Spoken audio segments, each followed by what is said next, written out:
Hi, welcome to our channel Knowledge of Science. This is Saibad Ali. Today we will discuss about some interesting topic, that is medical emergency.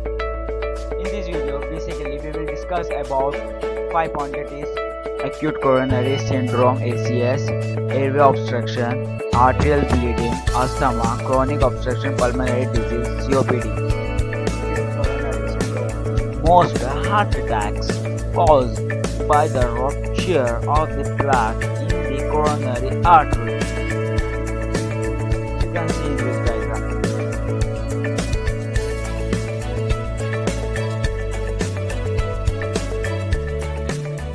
Our next point is airway obstructions.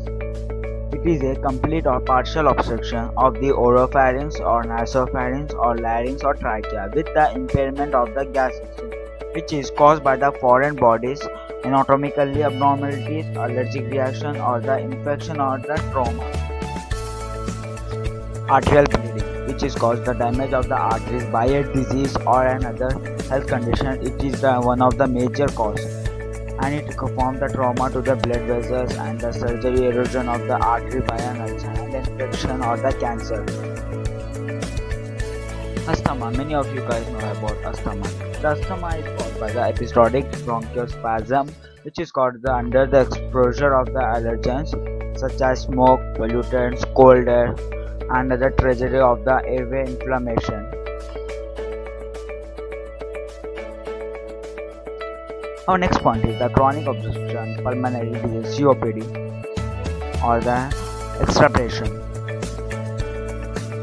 It is an acute or the gradually worsening of the pulmonary functions in patients with the chronic lung disease and a typical growth of a viral or the bacterial infection or by a congestive heart failure.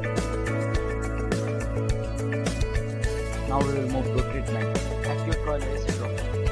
It is a supplemental oxygen, aspirin and the antiplatelet drugs and the anticoagulant beta blockers and narcotics like the morphine should be used acutely to the elevated plane, which improve the oxygen and the blood flow and reduce the stress.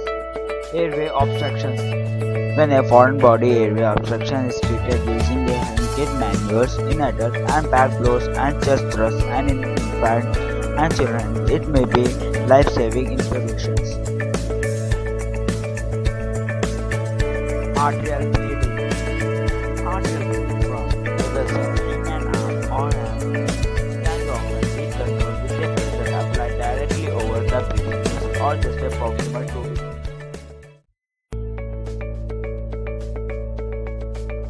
Asthma.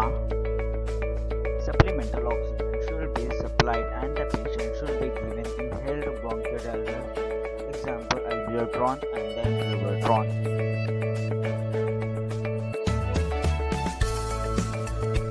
Let's start with our last one, chronic obstructive pulmonary disease (COPD), which is also known as COPD.